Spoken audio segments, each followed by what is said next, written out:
Hello and welcome to MOSO Conversations with host President Dean Van Galen. Each episode is a conversation between Dr. Van Galen and guests from Missouri Southern State University, covering topics of student experience, academic achievement, and more. And now our host, Dr. Dean Van Galen.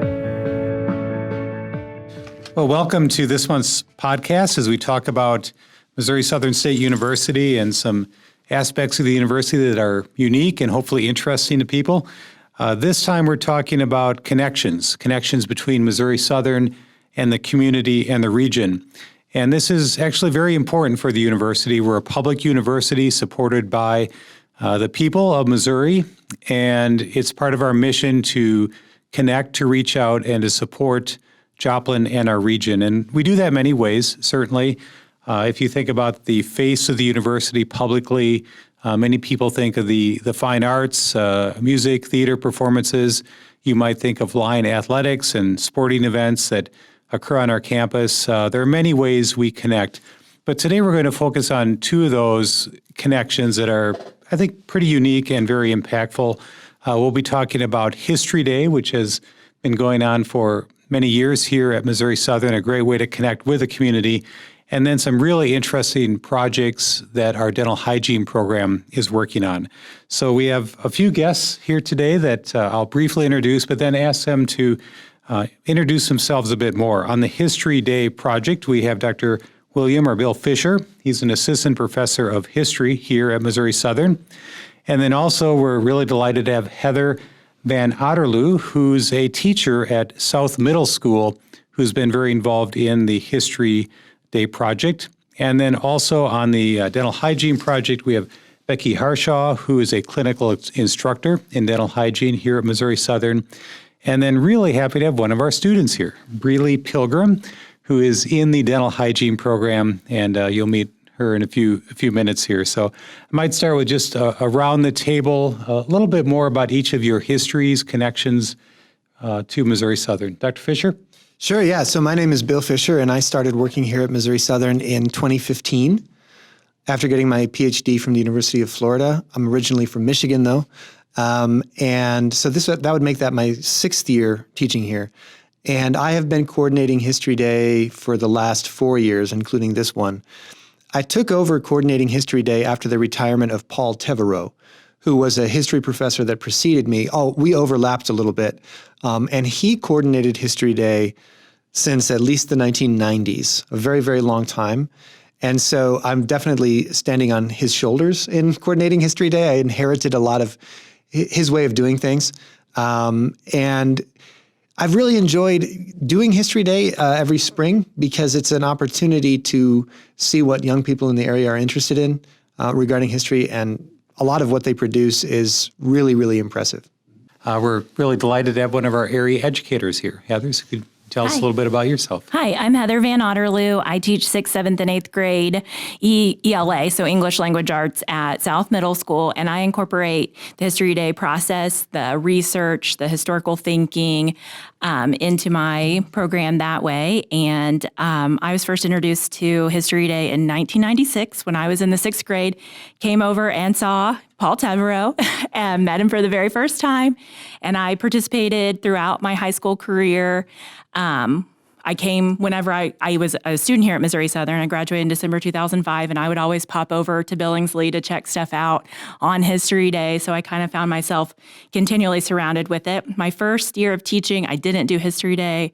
But then my second and third year I did. I was at Diamond, and those kiddos worked really hard and actually earned spots at nationals. And they were so excited to go from Diamond, Missouri to Washington, D.C. as, through History Day. And then I came to Joplin, and Ivan Obert had a huge History Day program at South Middle School. And so, like Dr. Fisher said, standing on the shoulders of Dr. Tevereau, I felt like I kind of got the same with Mr. Obert. And I've participated with my students. This is my 4th year participating. Bill and I kind of a cohort there together.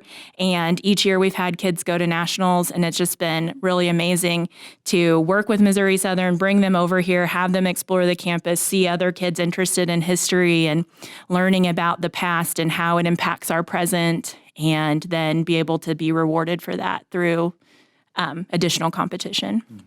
That's great. And welcome back to campus as one of our graduates and 6th, 7th, and 8th graders. So that is a labor of love, really important years for young people. So thank you and good for you. And then one of our clinical instructors in dental hygiene, Becky. Hi, my name is Becky Harsha. I am from the area and have grown up in this area all my life. I am an alumni from here from 1996. So I graduated from the dental hygiene program here, worked in private practice for 20 plus years before going into education. I have been at Missouri Southern for 5 years. My first 2 years I was an adjunct, and then the last 3 years I've been a full-time faculty member. And finished my master's in public health. And so therefore that gave me the realm of teaching community dental health. And so I'm getting to use that public health knowledge out in our community programs with the students. So, Really? Let's hear about you. Hi, my name is Breely Pilgrim. I'm from local Carl Junction, Missouri, and I attended school there from kindergarten to high school, where I graduated in 2018. And I started straight into college that summer semester at Missouri Southern, and I got accepted into the dental hygiene program in 2019, which has been a goal since I was 13 years old. So I'm excited for graduation this May. Fantastic. Graduated in May, so that'll be a great day. Good job. So let's focus a little bit first on the History Day program, and maybe Dr. Fisher, if you could tell us a little bit about how it works. What is it? Yeah, absolutely. So most people would be familiar with science fair. It's a similar concept, but it's for historical research.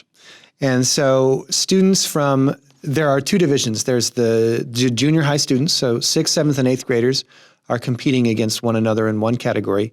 And then high schoolers are competing against each other in the other division or category.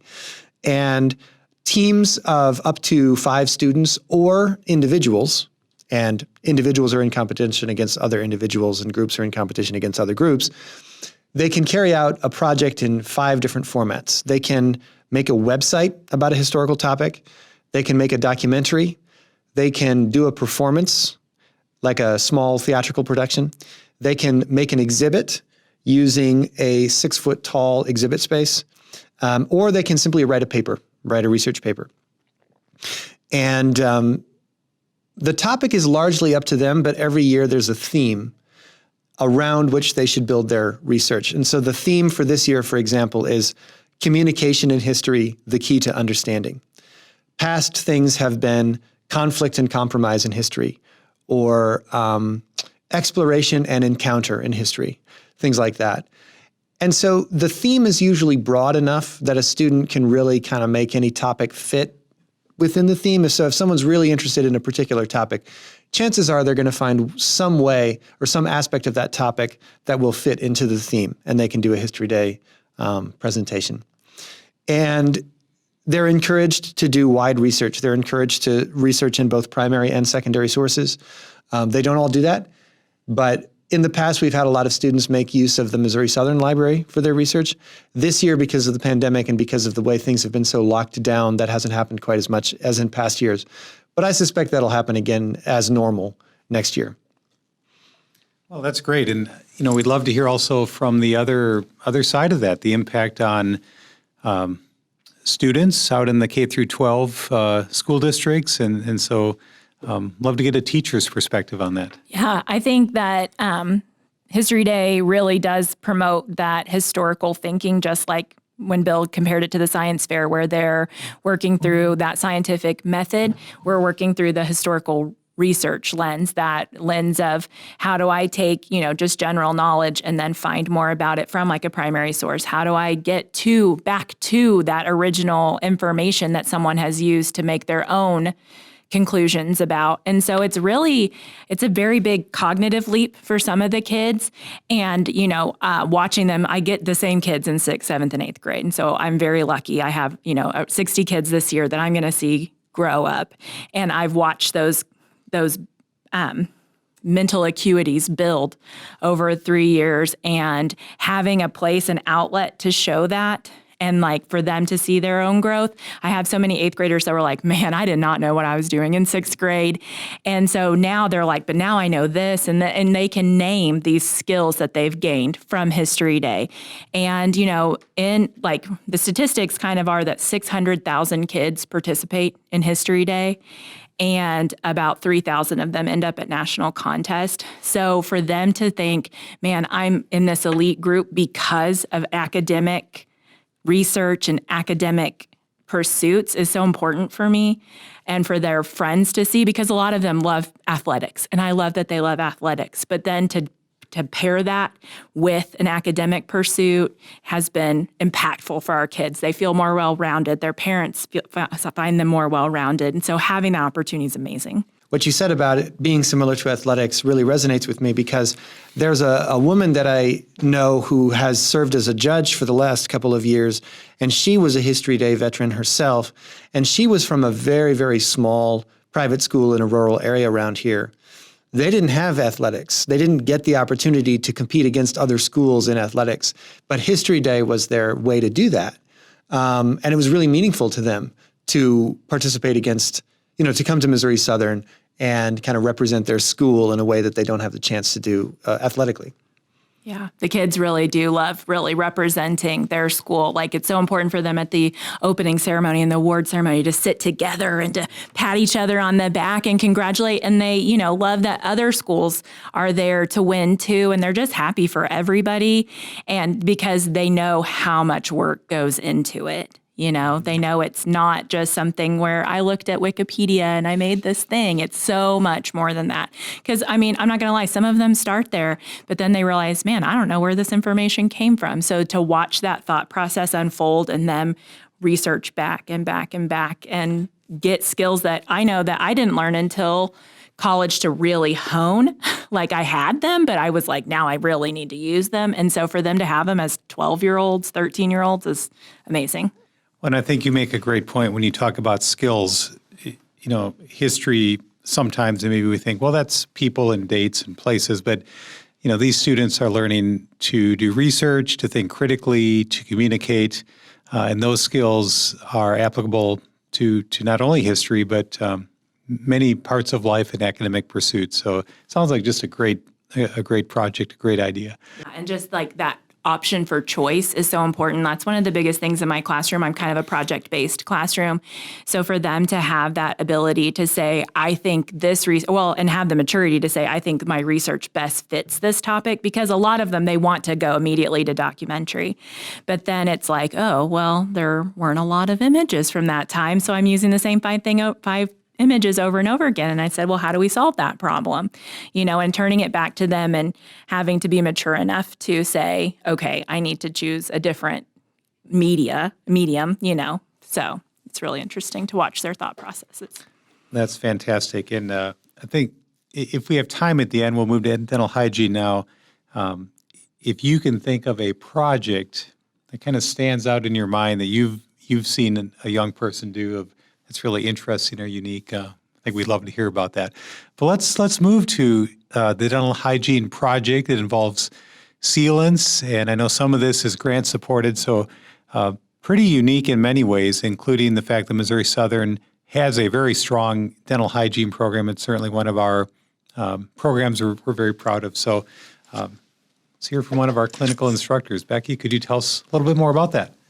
Yeah, so the grant program actually hasn't officially started because we just recently received the grant money, so we're still getting all the equipment and all of that kind of stuff together to make that mobile dental unit. So in the last few years, we have just went out, we do the Changing Smiles campaign here on campus. And so that helps raise money for being able to buy toothbrushes and goodie bags and that kind of thing. So when we go out on these community rotations. And so the way we pick the community rotations is we try to work with schools that have a high free and reduced lunch population, and they don't find service from any other dental access group that's coming to them. There's no other school vans coming. So we reached out to Jasper and Avila, and we've also done Granby in the past. And And those schools are signed up with what's called the PSP program in the state of Missouri, which is called the Preventative Service Program, is what that stands for. And so that requires our students to go in their very first semester that we have community, because community is split up between 2 semesters. One is the lecture portion, and the second semester is more the practicum hands-on portion. But we go out to the schools. We have a screening form that we have to fill out for the state. And then we apply the fluoride varnish that semester, and then the next semester we go back and reapply the fluoride varnish. And I was just sharing with the students this morning, we've got all the data collection in from the state on how many kids are being screened around the state with that program. And so it was just fun to point out to them that they have had an impact on the kids' oral health in the state with that state data, so, and being involved in that program. In the past, we usually also visit nursing homes, but due to the pandemic, we haven't been able to do that this semester. But we've also done Sealant Day. We started that back last year here on campus. The pandemic did put a little hiccup in that for a while, but we were able to obtained some private dental offices that let us come in. We had to split it up a couple days just because the private dental offices are so much smaller than our clinic. But we were able to see the Jasper Elementary kids in 2nd and 6th grade. And the reason we target those 2 grades is because those are when those permanent molars are erupting.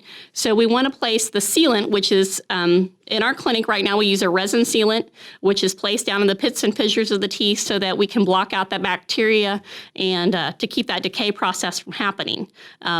Research shows that if we can get sealants placed on kids when those teeth first come in or first erupt, that we can reduce decay by 76%.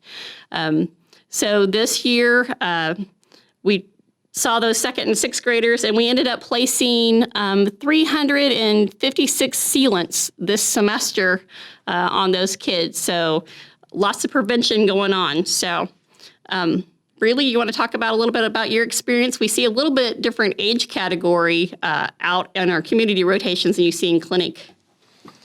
Yeah, I really appreciate going out into the community because it's great to have the education in the classroom through lectures and textbooks, but to be out in your community and be hands-on, you get to see the impacts of what we're learning and how it can affect the public. And it's great to be with the kids because my first impression with dental hygienists, I had great, wonderful experiences and made me really passionate about dental hygiene. So to be able to interact with kids at such a young age and show the importance of oral health and just really establish a good experience with them is, I think, really beneficial. So how do they typically react to this? So you're a child, a kid, and this might be a new experience. So how does that go? Yes, it's quite entertaining, some of them, but we definitely learn patient management. A lot of them may be hyper, or some they might be a little scared, so you have to really learn how to interact with them and just really educating them at a level that they'll understand. So, but it's really fun. I think they enjoy it. We give them their little goodie bags, and they get to demonstrate brushing for us, so we try to make it as fun for them as possible. It's a great way to apply what you've learned here on campus. You talk about patient management, and for some people that's a rather intimidating experience, I would think. So that's great. They also learned classroom management last week when we went to Sircoxie Elementary because they also have to do a lesson plan in one semester, and then we go out into the public and we have to present. So I approached Sircoxie school system about having all of our students come in at one time. And so the Sircoxie school nurse picked the grades we were going to come to, which was kindergarten, 1st grade, and 6th grade. So we got to educate like 160 kids last week, but it got rescheduled because of snow days. So we definitely had to learn patient or classroom management because we picked the 100th day of school and Wacky Wednesday. And so when we walked in, the kindergarten teacher said, "These kids are like Motley Crue on crack today, so good luck." So it was quite interesting. Do you want to share that experience a little bit, really? Yeah, we got to do, my group had 12 first graders. And we got to apply disclosing solution. So it's like a type of dye that you'll paint on their teeth, and it'll turn the plaque or bacteria on their teeth purple. So that was very exciting for them. They loved that activity, and it was also a great way to educate them on where they need to brush or how they need to brush. But yes, they were very energetic. It was very fun and a great experience. That's fantastic. And you think about the way you're impacting those young people, their dental health, and I think helping to educate them about the importance of those good practices. So that is awesome. Do you enjoy working with children or adults more? What are the pros and cons with that? Well, going into this program, I had the goal of working in a pediatric office with children, but I might enjoy adult patients. I think I would need a variety. I don't know if I could do all day with children, but it was fun. I enjoyed it. And, that's part of the value of having those experiences. You kind of maybe learn more about where your passions and interests are. So I have to add to that on one of the students we saw that was in second grade from Jasper, the students got to watch their teacher in patient management, because I think that's the hardest I've ever worked, to try to put sealants on a child's teeth as well. So they got to see it hands-on from their instructor side as well that day. So it can be challenging. It's it's a great program, and I've walked through the clinic over there, and there's just a lot of camaraderie and a lot of seriousness of purpose, and it's really wonderful. So let's maybe bounce back and forth a little bit to History Day again. And I kind of posed a question earlier. Are there some examples of maybe interesting projects or, those types of things? Heather, it looks like you have. Yeah. I would say every year I learn about a topic that I really had no knowledge of. And the kids, they'll ask questions. And I'm like, well, you're the expert, and I learned so much. And one year in particular, one of my students wanted to focus in on the Korean War. His grandpa is affiliated with the American Legion here in town. And the Korean War is so, it's not unknown, but it's lesser known, I feel like, And so I said, go for it, and he found an instance where some American soldiers had gotten trapped on one side of a pass because a bridge had been collapsed. And it was, Korea's very cold. People don't always realize that. This was a war fought in very frigid conditions. And so the soldiers were at risk with not enough supplies, that kind of stuff. And so this was the first successful airdrop of materials to rebuild the pass and then take their armored vehicles and things over it with an inch of clearance on either side. So the perseverance of the people to get there, and the opposing forces were right behind them, and it kind of had this sense of urgency piece. And the way he put his documentary together and showing these images of these huge crates falling from the sky, and the fact that they landed correctly because the first time they didn't, and that persistence. I like to tell the kids that persistence that we see in history is the persistence I want you to continue to perpetuate in our community and in your life. And so that one really got me. And it's not just because he did win nationals with that, and it's not the reason that one sticks out to me, but to find just this one instance in a big war, because that's another thing the kids have to do. They're like, I'm interested in World War II. And I was like, well, there's literally thousands and thousands of topics about it. Find that one piece. And he found this really interesting piece that I feel like every judge was like, wow, I learned something new from this. And I loved that for a 13-year-old boy to inform adults who are historians, So it was really awesome. Heather, that is exactly the one I was going to mention. Yes, good. You bring your perspective on it. I just proves what she said, because that one also really stuck out to me. So I guess I'll name one that I saw this year. I happened to see a performance this year that was about the White Rose resistance in Nazi Germany, and Sophie Scholl and her brother, and their efforts to distribute leaflets among the German population, which ultimately cost them their lives. But I thought it was a really great example of how the performance category is all about finding clever ways to make the most of a very short performance. Because what stuck out to me was they had built a really clever 3 different sets in one structure. They had 3 different panels that were connected at the middle on rollers. And so there are 3 different faces to be shown. And so they had 3 different scene changes just by twirling around this one wooden structure that they had made.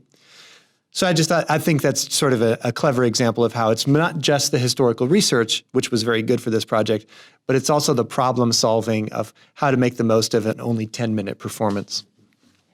Good time. That's certainly one of the things that my kids are always like, oh, I got to squeeze it in. And I love that for them. So what is the process? You mentioned that student as one national. So if a student does well here in History Day, what's the process? What's next? First, second, and third place are placed for state, and they revise their projects with judge feedback, and then they go on to state at Columbia, and then at Columbia first and second, then travel to the University of Maryland to present theirs. So so that's where that 3,000 kids at University of Maryland come in. So, yeah. What a great experience.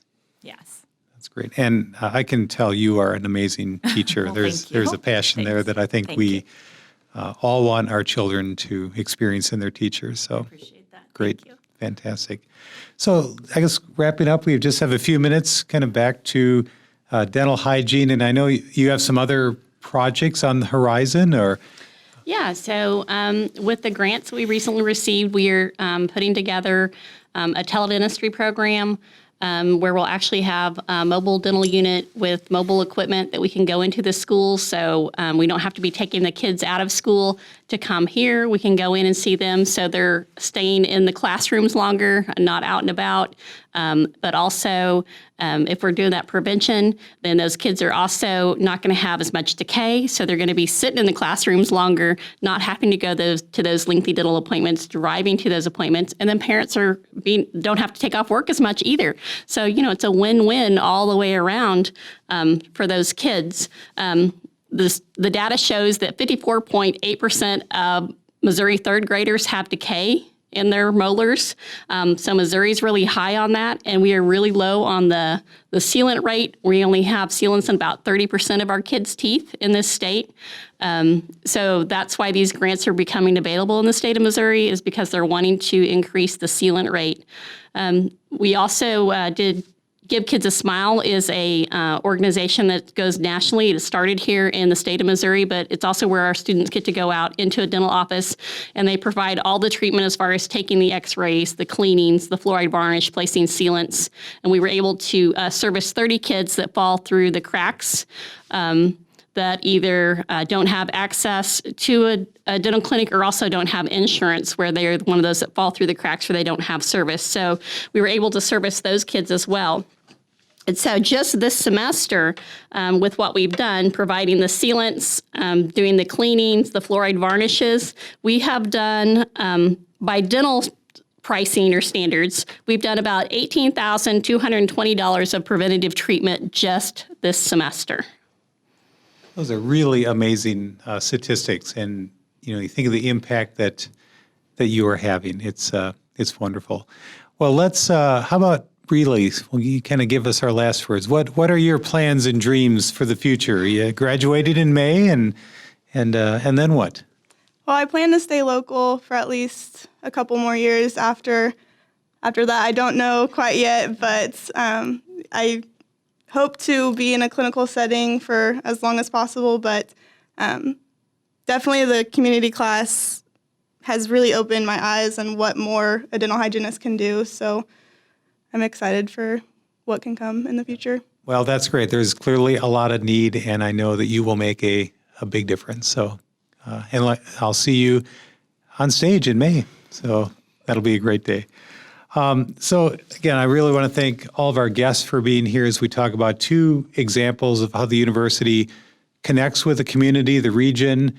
There are many ways we do that, and I certainly want to thank all of our faculty, our staff, our students, because many times this is above and beyond in many ways, and it takes time and energy, but I know that our faculty and staff care very much about our community and our connections in doing that. So with that, I again thank our guests. Thanks for to everyone for listening. And this is Dr. Dean Van Galen, President, Missouri Southern, signing off.